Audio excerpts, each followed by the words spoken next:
Alright guys, I'm going to show you solving square root equations that will give you a quadratic. So we're going to look something like this.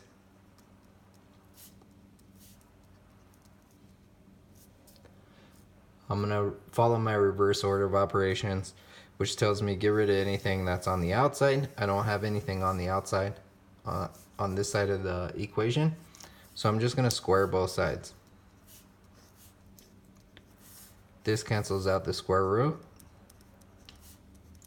But over here, what I need to do is I need to write it as two binomials.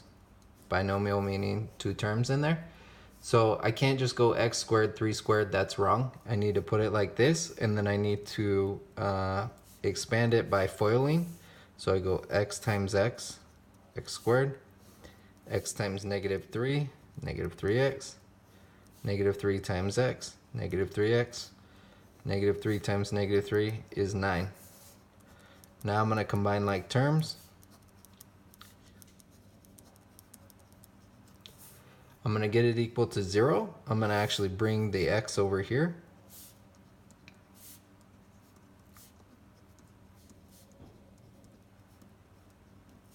I'm going to bring the 2 over here.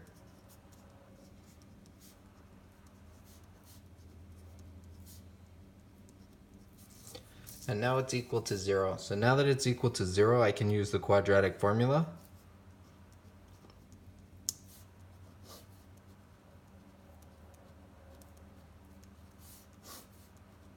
And there's the quadratic formula in case you don't remember it. So negative b plus or minus square root b squared minus 4 times a times c over 2 times a. And I'm going to simplify. So I simplify under the radical first.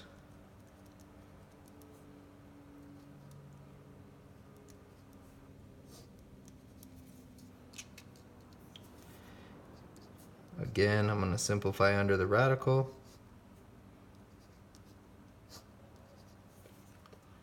Square root of 21, that's not a rational number, meaning that it's going to give me a crazy decimal. So I'm going to approximate it to 2 decimal places. So the square root of that is 4.32, approximately.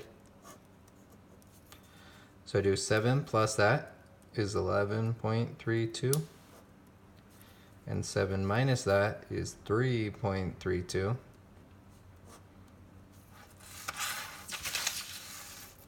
And I'm going to divide by 2. It's going to give me 5.66. And this is going to give me 1.66. So I got approximately 5.66 and approximately 1.66. Now there's one more thing that I need to do with quadratics, and what I need to do is I need to make sure when I plug these numbers in, it doesn't give me a negative number underneath my square root at the very beginning. So I'm going to go 5.66 plus 2, 7.66, that's positive. 1.66 plus 2, 3.66, that's positive. So both of these are correct answers. Now because they're approximations, I need to write them like this. X follows the rule that x is approximately 5.66 or 1.66. And that's my answer, okay? I'm going to do another example here.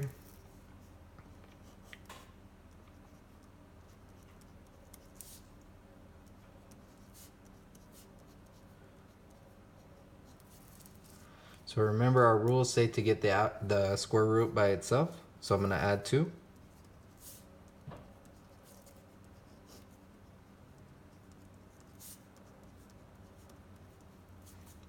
Now I'm going to square it to get rid of the square root. That cancels the square root out on this side. I'm going to write this binomial twice. And then I'm going to multiply it out. X times x is x squared. X times 6 is 6x. 6 times x is 6x. 6 times 6 is 36. I'm going to combine like terms.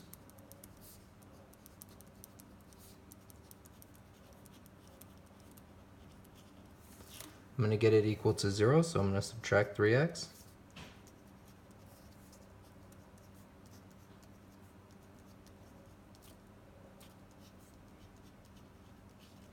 I'm going to subtract 1.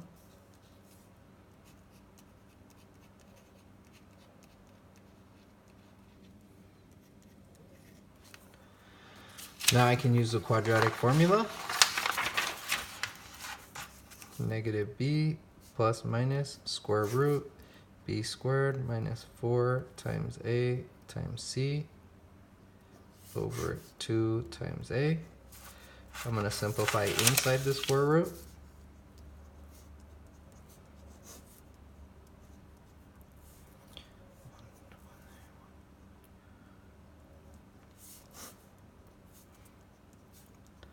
I'm going to continue simplifying inside the square root.